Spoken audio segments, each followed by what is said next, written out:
नमस्कार, जोहार, जय हिंद दोस्तों। मैं योगेश कुमार आप सभी का स्वागत करता हूं आपके अपने YouTube चैनल अपना क्लासरूम में। जीएस की ब्रह्मास्त्र सीरीज आपके सामने ऑलरेडी चल रही है और झारखंड की परीक्षार्थियों के लिए झारखंड राज्य विशेष जो है वह सीरीज भी आज से प्रारंभ हो गई। आज उस सीरीज की हम लोगों की पहली क्लास है और इस क्लास में हम लोग देखेंगे झारखंड की नदियां। आप सोच रहे होंगे कि सबसे पहले झारखंड की नदियों से ही क्लास क्यों प्रारंभ हुई, तो इसके पीछे भी एक बात है। नदी जो है वह पवित्र और अपने साथ सभी बुरी जो शक्तियां हैं उसे बहा के ले जाती है। आशा करता हूं कि पिछले कुछ वर्षों से जो विज्ञापन नहीं आ रही है, आज के क्लास के बाद वो आपकी मनोकामना पूर्ण हो जाए और गंगा नदी में सारी समस्याएं जो हमारे झारखंड की है वो समस्याएं चली जाए, यानी कि सारी समस्याएं का समाधान हो जाए। दोस्तों, इन्हीं सब बातों के साथ आज का क्लास हम लोग प्रारंभ करते हैं और आज देखेंगे आपका झारखंड की जो प्रमुख नदियां हैं उन नदियों के बारे में, यानी कि मेजर रिवर्स ऑफ झारखंड जो झारखंड में बहती है और किन किन जिलों से होकर बहती है, इसका उद्गम स्थल क्या है, इन सभी चीज़ों की आज के क्लास में हम लोग चर्चा करेंगे। और आज का क्लास आप लोगों के लिए सही मायने में बहुत ही इम्पोर्टेंट होने वाली है, क्योंकि यहाँ से लगातार क्वेश्चंस पूछे जाते हैं। झारखंड की नदियों की अगर बात करेंगे तो यह चूंकि पठारी प्रदेश है तो यहाँ की नदियाँ जो है वह बरसाती नदियाँ ज़्यादा है। यानी कि अगर कहें इस प्रकार से सोचें कि यहाँ की नदियों में सालों भर पानी हो, ऐसा कोई जरूरी नहीं है, क्योंकि बरसाती नदियाँ वो नदियाँ होती है जिन नदियों में बरसात के समय उफान में रहती है जल, और फिर जैसे ही बरसात समाप्त होती है यानी ग्रीष्म काल में यह धीरे धीरे सूखने लगती है। उन नदियों की भी चर्चा करेंगे और झारखंड की ऐसी कौन सी नदी है जिस नदी में नौका चालन होता है या नौ वाहन की सुविधा है, उस बारे में भी चर्चा करेंगे। लेकिन सबसे पहले देख लेते हैं कि नदियां क्या है और नदी तंत्र क्या है। अगर आप झारखंड के इस मैप को देखेंगे तो आपको समझ में आएगा कि झारखंड की जो जिले हैं उन जिलों से होकर सोन नदी, कोयल नदी, उत्तरी दक्षिणी दोनों कोयल नदी, फल्गु नदी, सकरी नदी, चानन नदी, दामोदर, बराकर, स्वर्ण रेखा, मयूराक्षी, दक्षिणी कोयल, शंख, अजय, ब्राह्मणी, गुमानी और बांसलोई, इस प्रकार इस नाम की जो नदियां हैं ये नदियां झारखंड में बहती है। यानी कि झारखंड की जो प्रमुख नदियां हैं उन नदियों में इनका नाम शुमार है। दोस्तों, झारखंड की नदियां कहने का मतलब होता है कि वे नदियां जो झारखंड के अलग अलग जिलों में बह रही है या जिनका प्रवाह झारखंड क्षेत्र से होते हुए गुजरी है, चाहे वह उसके बाद किसी अन्य राज्य में क्यों न गई हो। आज का क्लास का संबंध है नदियों से, तो सबसे पहले जान लेते हैं नदी किसे कहते हैं। एक निश्चित मार्ग पर तथा निश्चित दिशा में पानी का बहाव, एक निश्चित मार्ग तथा निश्चित दिशा में स्थल पर बहती हुई जलधारा को हम लोग क्या कहते हैं? नदी कहते हैं। यानी कि इसके लिए दो चीजें नॉर्मल होनी चाहिए, एक तो निश्चित मार्ग होनी चाहिए और एक निश्चित दिशा होनी चाहिए। जैसे तैसे बहने वाले जल रेखाओं को हम नदी की संज्ञा नहीं देंगे या उसे हम रिवर्स या ड्रेनेज सिस्टम या जो हमारी नदी तंत्र है उसके अंतर्गत नहीं रखते हैं। यानी कि नदियों का एक निश्चित मार्ग होना चाहिए जिस मार्ग से होकर वह अक्सर बहती है, चाहे वो बरसाती हो तो बरसात के सीजन में उसी मार्ग से होकर वह गुजरती है। इस कारण से इसको जो है हम लोग नदी कहते हैं और इसकी धारा को जलधारा कहते हैं, इसको धारा को जलधारा कहते हैं। बोलते भूतल पर प्रभावित एक जलधारा है, इसका स्रोत प्रायः कोई झील, हिमनद, झरना, बारिश का पानी इत्यादि होता है, जो कहीं ना कहीं किसी सागर में जाके मिलती है, जहां पर यह अपने आप को जो है डिजॉल्व कर लेती है और सागर से अपने आप को मिला लेती है। कहने का तात्पर्य क्या है कि वो जल राशि जो एक निश्चित दिशा के साथ में एक निश्चित मार्ग पर बहते हुए अपने आप को किसी सागर या किसी बड़े समुद्र में या बड़ी नदी में अपने आप को समा लेती है, उस निश्चित मार्ग और निश्चित दिशा को देखते हुए हम उसे क्या कहते हैं? नदी कहते हैं। इसका स्रोत क्या है? इसका स्रोत हो सकता है कि आपका हिमनद हो या हिमानी हो, जैसे कि हिमालय पर्वत से निकलने वाली नदियां, पठारी क्षेत्र हो जहां बरसात से निकलने वाली नदियां, या फिर झरने हो या झील हो, या कहीं पर से भी बरसात का पानी जहां से बह के आपके एक निश्चित दिशा को तय करती हो, तो उसे हम क्या कहेंगे? नदी कहेंगे। झारखंड की अधिकतर नदियां अधिकतर बरसाती है। अगर हम सोन नदी को छोड़ दे तो सोन नदी चूंकि बिहार की मुख्य नदी आती है और झारखंड में भी इसका प्रवाह है, इसलिए सोन नदी जो है इसे अगर अपवाद माने तो लगभग सारी नदियां जो है यह क्या है? यह बरसाती नदी है। और यहाँ पर केवल बरसात के दिनों में ही जलराशि होती है, अधिकतम जलराशि होती है, और इसका प्रवाह जो है उस दौरान बहुत ही ज्यादा होती है। यानी कि बरसात के दौरान ये जो नदियां हैं अपने उफान पर होती है, और अधिकतर नदियां गर्मियों के दिन में क्या होती है? सूख जाती है। इसके पानी का स्तर काफी कम हो जाता है। झारखंड चूंकि यह पठारी भूमि है, इस कारण यहाँ के नदियों में नाव चलाना आसान नहीं होता है। पठारी भूमि है तो नौगम्य सही नहीं होगा, क्योंकि ऊपर नीचे उबड़ खाबड़ स्थान से नदियां गुजर रही है। ऐसे में क्या है? एक निश्चित जल राशि भी 12 महीना नहीं रहती है, तो जिस कारण से भी नौगमन नहीं हो पाएगी। इसी आधार पर यहाँ की नदियों को जो है 2 भागों में बांटा गया है। जो राज्य में प्रवाहित नदियां हैं, इन नदियों को हम लोग क्या करते हैं? 2 भागों में बांटते हैं।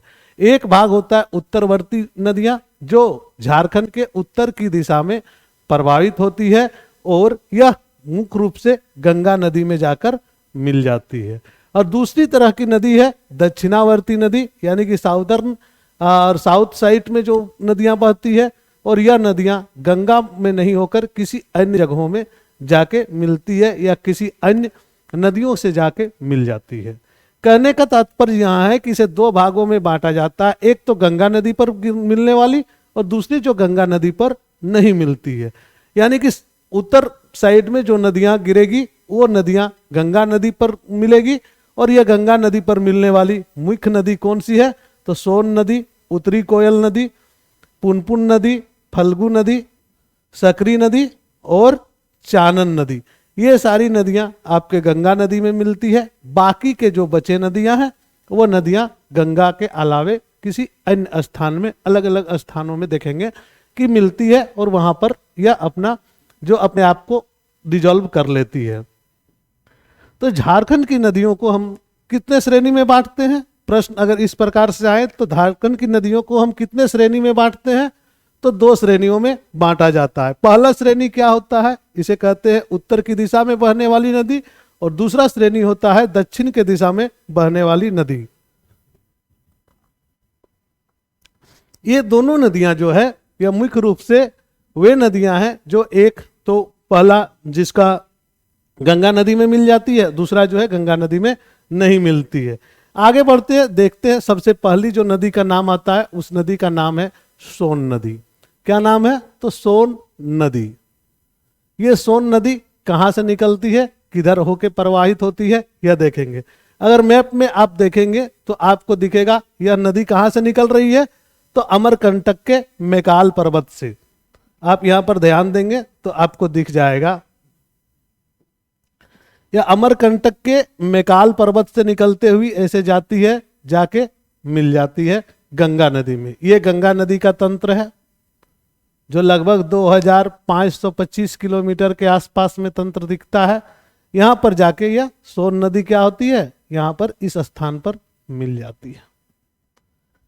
यह झारखंड में लगभग 45 किलोमीटर के आसपास में बहती है। झारखंड में कितना है तो 45 किलोमीटर। और सोन नदी मैकाल पर्वत से लेके अमरकंटक मध्य प्रदेश होते हुए जो जाती है, इस दौरान इसकी जो कुल लंबाई कितनी है तो 780 किलोमीटर की लंबाई है। यहाँ पर दो प्रश्न बन जाते हैं आपको कि पहली कि सोन नदी की कंप्लीट लंबाई कितनी है तो 780 किलोमीटर। झारखंड में ये कितने किलोमीटर बहती है तो 45 किलोमीटर। निकलता कहाँ से है, अमरकंटक के मैकाल पर्वत से। कहाँ है अमरकंटक तो एमपी में यानी कि मध्य प्रदेश में। इसकी कुल लंबाई कितनी है 780 किलोमीटर। झारखंड में यह 45 किलोमीटर बहता है। इसका नाम सोन नदी क्यों पड़ा, कहते हैं कि इसके नदी में इसके बाली जिसको बोलते हैं हम लोग, नदी का जो अंश होता है बालू, उस बालू में सोने का अंश मिलता है। यानी कि इस नदी के जो बालू है ये इसमें सोने का अंश मिलता है। सोने का अंश कहने का मतलब है कि इस नदी के क्षेत्र में जो क्षेत्र पड़ता है उस क्षेत्र में कहीं ना कहीं ऐसा होगा जहां पर सोने का जो खनन के द्वारा तो जो आपका स्वर्ण धातु निकलती है, तो उस रास्ते में कहीं ना कहीं ऐसी स्थान होगी जहां पर सोने का जो है पत्थर मिलता होगा। तो ये नदी जब प्रवाहित होती है तो वह स्वर्ण के पत्थरों से होकर प्रवाहित होती है, जिस कारण इसका जो रेत है उस रेत में सोने का अंश मिलता है। और यही सोने के अंश के कारण इसका नाम क्या पड़ा, सोन नदी पड़ा। सोन नदी का महत्व झारखंड में केवल सीमा के रूप में होता है। यानी कि झारखंड में यह सीमा बनाती है। किस प्रकार से तो बिहार के साथ में सीमा बनाती है। और सोन नदी झारखंड की एकमात्र नदी है जो बरसाती नदियों की श्रेणी में नहीं आती है। कौन सी नदी बरसाती नदियों की श्रेणी में नहीं आती है तो सोन नदी बरसाती नदी की श्रेणी में नहीं आती है। और जब बरसाती नदी की श्रेणी में नहीं आएगी तो सीधा साधा सा जवाब होगा कि इसमें 12 मास पानी रहेगी और इसमें बहाव रहेगा। सोन नदी झारखंड के गढ़वा और पलामू जिले से होते हुए बिहार में जाकर गंगा पे मिल जाती है। कहाँ कहाँ तो गढ़वा और पलामू जिला से होते हुए ये बिहार में जाकर कहाँ मिलती है तो गंगा नदी के साथ में इसका मिलन हो जाता है। और यही मिलन और इसी मिलन के बाद यह जो है अपना अस्तित्व खो देती है, यानी गंगा में जाके समा जाती है। सोन नदी को और भी दो नाम से जाना जाता है, जिसमें पहला नाम है सोनभद्र और दूसरा नाम है हिरण्यवाह। हिरण्य का मतलब होता है सोना, और हिरण्य का सोने के पर्यायवाची शब्द अगर देखेंगे हिंदी में तो आपका हिरण्य स्वर्ण को ही कहा जाता है। इस प्रकार से हिरण्यवाह मतलब सोने की बहाव अगर सोच सकते हैं तो ये सोने की बहाव से तात्पर्य है कि सोन नदी का। झारखंड में सोन नदी की सहायक नदी है उत्तरी कोयल नदी, जो है यह सोन नदी की सहायक नदी है। और यह सोन नदी से जाकर मिलती है उत्तर दिशा में। उत्तर दिशा में जाकर यह सोन नदी से जाकर मिलती है। कौन सी नदी तो उत्तरी कोयल नदी। तो नेक्स्ट देख लेते हैं उत्तरी कोयल नदी, क्योंकि जब वो सोन नदी पर मिल जाती है तो स्वाभाविक है उत्तरी कोयल नदी भी कहाँ जाएगी, गंगा नदी पर मिलेगी, जाके गंगा नदी के साथ में बनेगी। तो उत्तरी कोयल नदी का उद्गम कहाँ है, रांची के पठार जो है वहां से उद्गम है। और इस जाकर कहाँ मिलती है, लातेहार जाती है, फिर गढ़वा जाती है, फिर पलामू होते हुए ये अंत में सोन नदी पर जाकर मिल जाती है। यानी कि लातेहार पलामू गढ़वा, लातेहार गढ़वा पलामू, यानी कि लातेहार गढ़वा और पलामू, इस प्रकार से यह नदी जो है मिलती है। और कहाँ से निकलती है, रांची के पठार से उद्गम है और उद्गम होके लातेहार जाती है, लातेहार से फिर गढ़वा जाती है, गढ़वा से फिर पलामू जाके यह मिलती है और पलामू से बाहर निकलती है और जाके किस में मिल जाती है, सोन नदी में जाके मिल जाती है। इस दौरान यह 255 किलोमीटर की दूरी तय करती है। कितना, 255 किलोमीटर। 255 किलोमीटर की दूरी तय करते हुए यह जाके किस में मिलती है तो सोन नदी में मिलती है। पठारी क्षेत्र में स्थित होने के कारण नाव नहीं चलेगा इसमें। बरसाती नदी है तो बरसात के दिनों में क्या होगा, इसमें ज्यादा बहाव होगा, लेकिन गर्मी आते आते यह क्या होगा, सूख जाएगा। इस नदी पर झारखंड के महत्वपूर्ण सिंचाई परियोजना भी बनी हुई है और सिंचाई परियोजना के साथ स्थापित की गई है। यह नदी बरसाती नदी है और बरसात के दिनों में काफी पानी होता है। इसी में एक जलप्रपात है जिसका नाम है आपका बूढ़ा घाघ जलप्रपात। यह क्या औरंगा और अमानत नदी है, इसी के जो संजोग है यानी कि जो सहायक नदियां जहां पर मिलती है, इसी स्थान को हम लोग बूढ़ा घाघ कहते हैं और बूढ़ा घाघ जलप्रपात का निर्माण यहां पर यह करती है। नेक्स्ट नदी बात करेंगे हम पुनपुन नदी का। पुनपुन नदी का उद्गम उत्तरी कोयल के प्रवाह के उत्तर में हुआ है, यानी कि उत्तरी कोयल के प्रवाह जो है उसी के उत्तर में हुआ है और यह सोन नदी के समानांतर बहती है, यानी कि सोन नदी जैसे बहती है वैसे ही उत्तरी कोयल नदी भी बहती है। पुनपुन नदी भी बहती है। एकमात्र जो समानांतर बहने वाली नदी है वह है कौन? पुनपुन नदी। पुनपुन नदी किसके समानांतर बहती है? पुनपुन नदी किसके समानांतर बहती है? तो यह उत्तरी कोयल नदी के समानांतर बहती है। और सोन नदी के समानांतर बहती है और उत्तरी कोयल के प्रवाह के उत्तर में। थोड़ा सा मिस्टेक करेक्शन कर लेंगे फिर से। पुनपुन नदी का उद्गम उत्तरी कोयल में है और यह सोन नदी के समानांतर बहने वाली नदी है। पुनपुन नदी को कीकट व बामागधी नाम से भी जाना जाता है। इसे क्या क्या नाम से जाना जाता है? कीकट या बामागधी। इसकी दो सहायक नदी है, दरगाह और मोरहर, दो सहायक नदी है। अंत में यह नदी कहाँ जाके मिलेगी? तो गंगा नदी में जाकर मिलेगी और इस नदी को पवित्र नदी भी कहा जाता है। हिंदू धर्म में इसका काफी महत्व है। क्यों महत्व है इसको जानते हैं आप लोग पुनपुन नदी का? क्योंकि यहाँ पर कई तरह के धार्मिक अनुष्ठान होते हैं और इसका महत्व इसलिए बढ़ जाता है।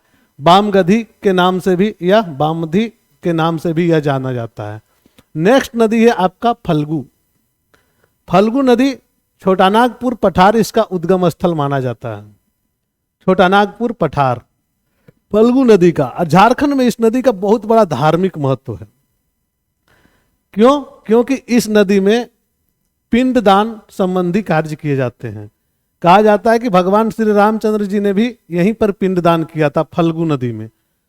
कहानी जो भी है आगे हम लोग उसमें नहीं जाएंगे, लेकिन यहाँ पर पिंडदान संबंधी कार्य आज भी चलते हैं और जैसे कई और नदियों में होती है तो यहाँ पर भी धार्मिक महत्व इसका बढ़ जाता है। फल्गु नदी का अंत सलीला और निरंजना नाम से भी जाता है। फल्गु नदी का दो नाम है, उसके सलीला और निरंजना के नाम से भी इसे जाना जाता है। यानी कि इसकी दो और नाम है, जिसका नाम है क्या? सलीला और निरंजना। आपको निरंजना से एक बात और भी याद आ गई होगी। इस निरंजना नदी का इतिहास में बड़ा महत्व रहा है और इस निरंजना नदी के तट पर किसी को कुछ मिला था वो आप लोगों को कमेंट करके बताना है। अगर वीडियो देखेंगे तो एक बार जरूर कमेंट करेंगे।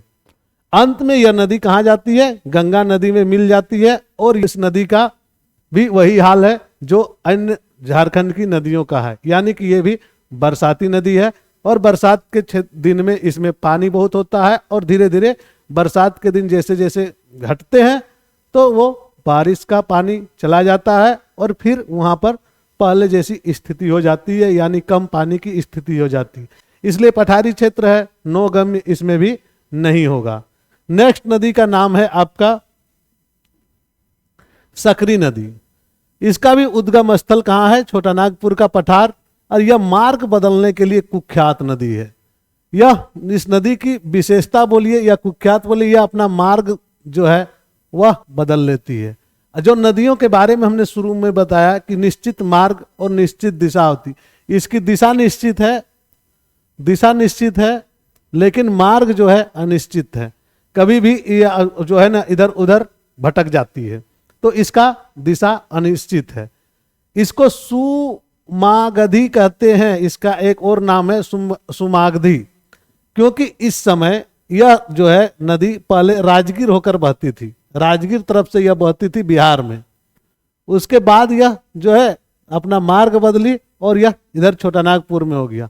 इसको तीन, इसकी जो सकरी नदी है इसकी तीन प्रमुख सहायक नदियां हैं।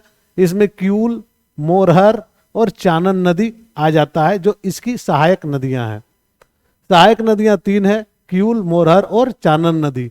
अंत में जाकर ये कहाँ मिलेगी? तो गंगा में, क्योंकि हम लोग अभी उत्तरवर्ती नदियों की बात कर रहे हैं और उत्तर की सारी नदियां कहाँ मिलती है? गंगा में। यह भी नदी बरसाती नदी है, यानी कि बारिश के दिन में यहाँ पानी जल राशि ज्यादा होगी और फिर धीरे धीरे गर्मी के दिनों में क्या होगा? कम जल राशि के कारण यह धीरे धीरे सूख जाएगी। नेक्स्ट नदी का आप बात करेंगे तो आपकी आ जाती है दक्षिणावर्ती नदी। और दक्षिणावर्ती नदी में आपका सबसे पहला नाम जो आता है वह नाम आएगी दामोदर नदी का। दामोदर नदी, यहां पर एक और चैप्टर पढ़ेंगे हम लोग इसमें, डीवीसी, जो कंप्लीट एक चैप्टर होगा। लेकिन अभी हम लोग चूंकि नदी तंत्र को देख रहे हैं और नदी तंत्र में हम लोग उतना अंदर नहीं जाएंगे डीवीसी के।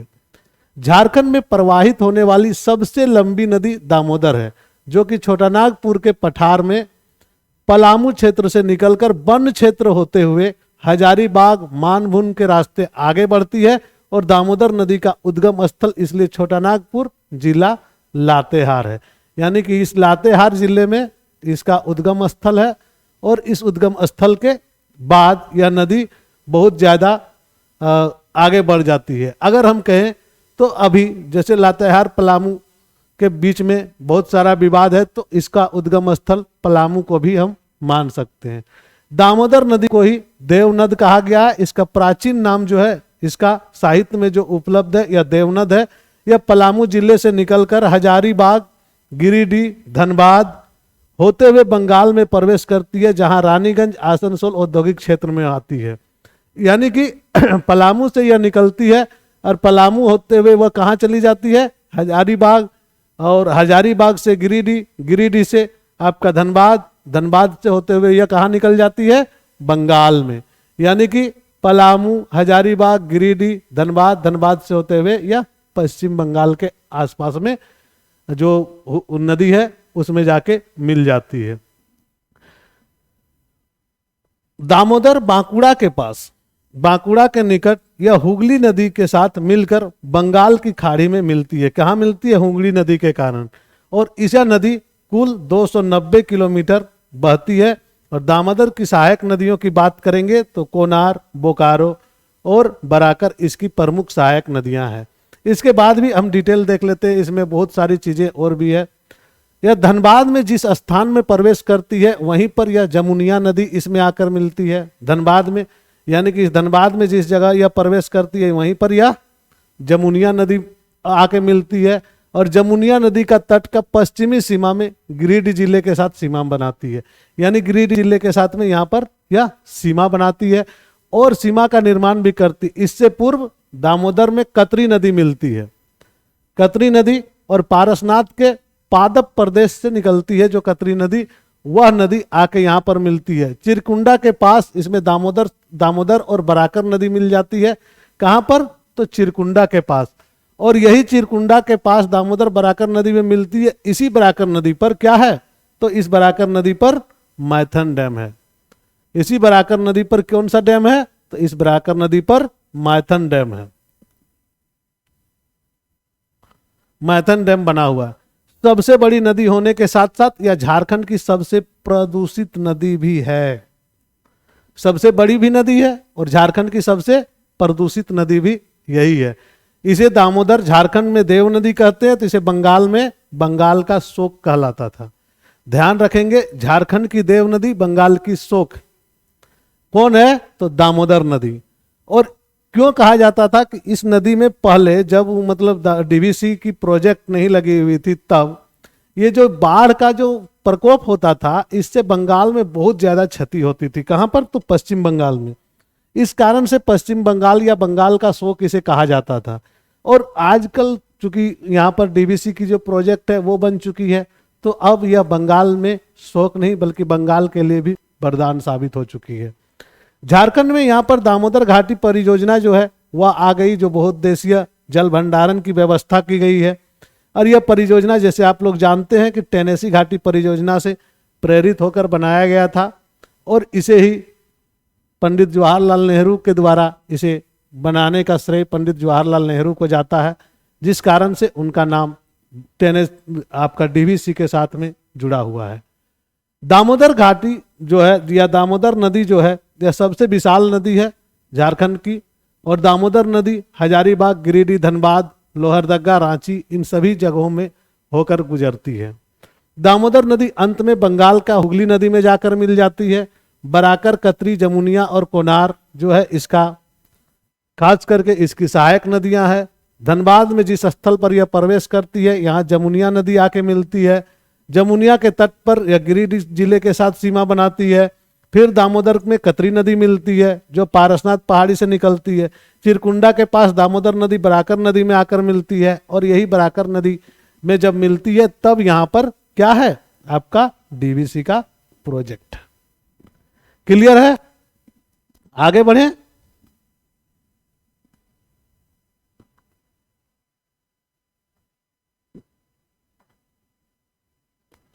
नेक्स्ट नदी है आपका बराकर नदी। बराकर का नदी का उद्गम स्थल हजारीबाग है और यह दामोदर नदी की सबसे मुख्य सहायक नदी है। बराकर नदी दामोदर नदी की सबसे बड़ी सहायक नदी है और दामोदर नदी की सबसे बड़ी सहायक नदी है या मुख्य सहायक नदी है कह सकते हैं। बराकर नदी का उल्लेख बौद्ध और जैन ग्रंथों में भी है। किस नदी का उल्लेख बौद्ध और जैन ग्रंथों में है? तो बराकर नदी का उल्लेख बौद्ध और जैन दोनों ही ग्रंथों में है। बराकर नदी का उल्लेख बौद्ध और जैन दोनों ही ग्रंथों में है। बराकर नदी के तट पर जैन मंदिर भी है और माता कल्याणेश्वरी मंदिर भी यहीं पर स्थित है। बराकर नदी हजारीबाग, कोडरमा, गिरिडीह और धनबाद जिले में होते हुए कहां पर मिल जाती है? दामोदर नदी में जाके मिल जाती है। बरसाती नदी है, बरसात के दिनों में ज्यादा पानी रहेगा और गर्मी के दिनों में धीरे धीरे कम पानी होगा। पठारी क्षेत्र है, नौगम्य नहीं होंगे यानी कि नौका संचालन नहीं होगा। नेक्स्ट नदी है आपका स्वर्णरेखा नदी।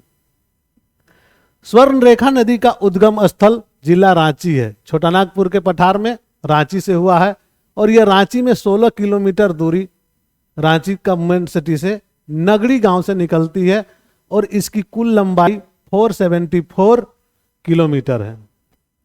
इसमें भी स्वर्णरेखा नाम पड़ने के पीछे भी वही कहानी है जो सोन नदी के साथ में है। सोने का अंश मिलने के कारण इसका नाम स्वर्णरेखा पड़ती है। यह नदी बरसाती नदी है और इस नदी में पानी काफी दिनों तक रहता है। झारखंड की यह एकमात्र ऐसी नदी है जो स्वतंत्र रूप से बंगाल की खाड़ी में जाकर गिरती है। झारखंड की एकमात्र ऐसी नदी जो स्वतंत्र रूप से बंगाल की खाड़ी में मिलती है अगर कहें तो कौन सी नदी है? तो वह है स्वर्णरेखा नदी। और स्वर्णरेखा नदी पर झारखंड का सबसे बड़ा जलप्रपात भी है। स्वर्णरेखा नदी पर ही झारखंड का सबसे बड़ा जलप्रपात है जिसे हम लोग कहते हैं हुंडरू जलप्रपात। इसकी ऊंचाई कितनी है आप लोगों को पता है? लगभग 74 मीटर, लगभग 74 मीटर की ऊंचाई है। स्वर्णरेखा नदी रांची, खूंटी, पूर्वी सिंहभूम होते हुए उड़ीसा राज्य में प्रवेश करती है और सीधे बंगाल की खाड़ी में गिरती है। यानी कि यह रांची से जाती खूंटी, खूंटी से सिंहभूम, सिंहभूम से होते हुए आपका उड़ीसा राज्य में प्रवेश करती है। रांची, खूंटी, सिंहभूम, उसके बाद उड़ीसा। रांची से निकलती है नगड़ी से, रांची, खूंटी, सिंहभूम से जाके उड़ीसा में जाके वह क्या करती है? अपने आप को जो है बंगाल की खाड़ी में विलुप्त कर लेती है। इसमें क्या है? इसकी 4 प्रमुख सहायक नदियां भी है जिसमें कोकरो, कांची, खरकई और राहू नदी का नाम प्रमुख है। ये नदियां जो है इनकी सहायक नदियों की श्रेणी में आती है।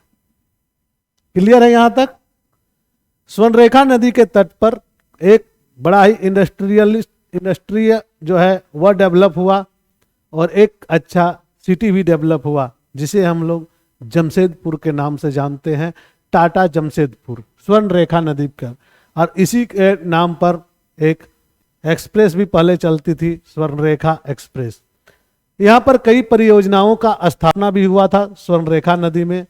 और स्वर्णरेखा नदी चूंकि टाटा का प्रोजेक्ट रहा है इस नदी के किनारे, तो यह बड़ा ही परीक्षोपयोगी है, यानी कि परीक्षा के नजर से यह बहुत ही इंपॉर्टेंट। नेक्स्ट है मयूराक्षी नदी। यह त्रिकुट पहाड़ी से, जिला देवघर से इसका उद्गम हुआ है और यह झारखंड का एकमात्र ऐसी नदी है जहां पर नौका संचालन हो सकता है, नौका का संचालन किया जा सकता है।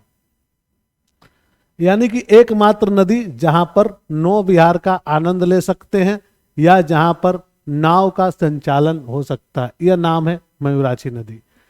यह देवघर, दुमका, गोड्डा और साहेबगंज होते हुए ओडिशा में गंगा नदी में जाके मिल जाती है।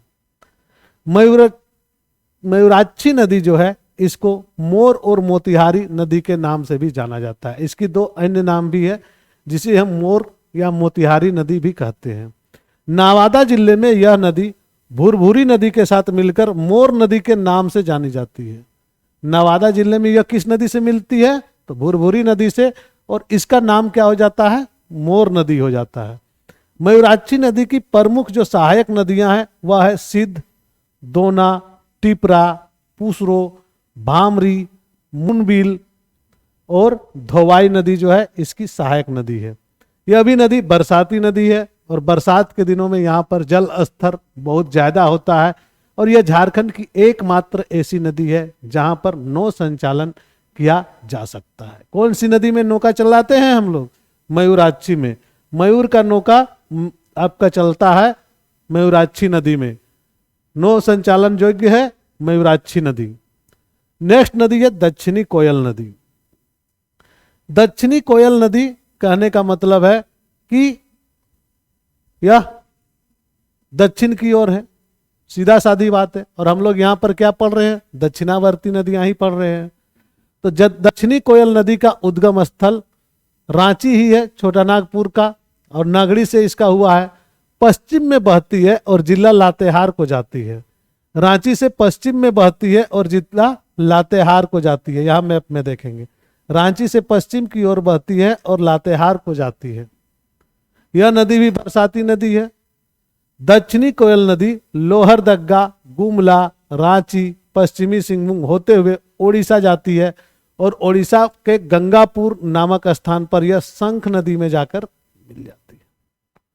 ओडिशा के गंगापुर स्थान में जाती है और यह जाकर शंख नदी में मिलती है। यानी कि रांची से निकलती है और रांची से निकलने के बाद यह कहाँ कहाँ जाती है उसे देखेंगे। लोहरदग्गा, गुमला, पश्चिमी सिंहभूम। लोहरदग्गा जाती है, गुमला जाती है, फिर पश्चिमी सिंहभूम, फिर जाके उड़ीसा में जाके यह मिल जाती है। मैप को देखेंगे, रांची का नागड़ी से निकलती है और लोहरदग्गा, गुमला होते हुए पश्चिमी सिंहभूम, देन उड़ीसा में जाके किस नदी से मिल जाती है? तो यहाँ पर कहते हैं शंख नदी से जाकर क्या मिल जाती है। दक्षिणी केवल की प्रमुख और एकमात्र सहायक नदी है जिसको कारो नदी कहते हैं और यह कारो नदी के तट पर ही, जहां पर कारो नदी से यह मिलती है, वहीं पर कोयल कारो परियोजना भी चलाई जा रही है। वही कोयल कारो परियोजना जो है यह चूंकि विवादित रहा और बंद कर दिया गया, तो यह कोयल कारो परियोजना का यहाँ पर बहुत ज्यादा हम लोग उल्लेख नहीं करेंगे। 2003 में ही इसे बंद करना पड़ा था कोयल कारो परियोजना को, क्योंकि बहुत ज्यादा जन विरोध इसमें होने लगा था और इसी जन विरोध को देखते हुए इस परियोजना को बंद करने का आदेश देना पड़ा। नेक्स्ट चलते हैं और नेक्स्ट देखते हैं शंख नदी। शंख नदी का उद्गम चैनपुर जिला गुमला है, गुमला में हुआ है, छोटा नागपुर के पठार में ही। शंख नदी नेतरहाट पठार के पश्चिमी छोर में उत्तरी कोयल के विपरीत बहती है। यानी कि उत्तरी कोयल अगर बहती है तो उसका विपरीत दिशा में यह शंख नदी जो है वह बहती है। दक्षिणी छोर में इसका उद्गम होता है और यह गुमला जिले के रायडीह से दक्षिण से प्रारंभ होती है। यह नदी प्रारंभ से में काफी संकरी और गहरी है और यह पहला जो है खाई निर्माण करने वाली पहली नदी है। यह राजडेरा के पास 200 फीट ऊंचा जलप्रपात बनाती है जो सदनी घाघ जलप्रपात के नाम से जाना जाता है। कहां पर? राजा डेरा के स्थान पर जो 200 फीट ऊंचा है वहां पर एक जलप्रपात बनाती है जिसे सदनी घाघ जलप्रपात कहते हैं। यह नदी भी बरसाती नदी है, पठारी क्षेत्र है, यहाँ पर नौगमन नहीं होगा। गड्ढा खाई का, गहरी खाई का निर्माण करने वाली एकमात्र नदी है जिसका नाम है आपका शंख नदी। शंख की गहराई यानी गहरी खाई, शंख की गहराई यानी कि गहरी खाई। नेक्स्ट नदी है अजय नदी। अजय नदी का उद्गम मुंगेर में हुआ है। कहां पर? तो मुंगेर में, जो कि बिहार में है। और यह बिहार से प्रभावित होते हुए यह झारखंड के देवघर जिले में प्रवेश करती है और आगे चलकर इसमें जयंती नदी आकर मिल जाती है। देवघर के पास जयंती नदी जो है आगे चलकर इसमें मिलती है, या इसका उद्गम स्थल झारखंड में नहीं है। और पहले हम लोगों ने देखा था जो नदी, उस नदी का भी उद्गम स्थल जो था वह झारखंड में नहीं था। कौन सा नदी? तो उत्तरी मैकाल पर्वत में अमरकंटक में सोन नदी का। सोन नदी का उद्गम स्थल कहाँ था? अमरकंटक में। और यह जो नदी है इसकी भी आपका उद्गम स्थल जो है अजय नदी, इसका कहाँ है? तो मुंगेर में, बिहार में। पश्चिम में पथरो नदी आकर अजय नदी से मिलती है और अजय नदी देवघर दुमका होते हुए करगा के पास जामताड़ा जिले में प्रवेश करती है। करगा के पास जामताड़ा जिले में आगे चलकर पश्चिम में बंगाल में यह भागीरथी नदी के साथ जाकर मिलती है। और दो सहायक नदी इसकी है, पथरो और जयंती नदी।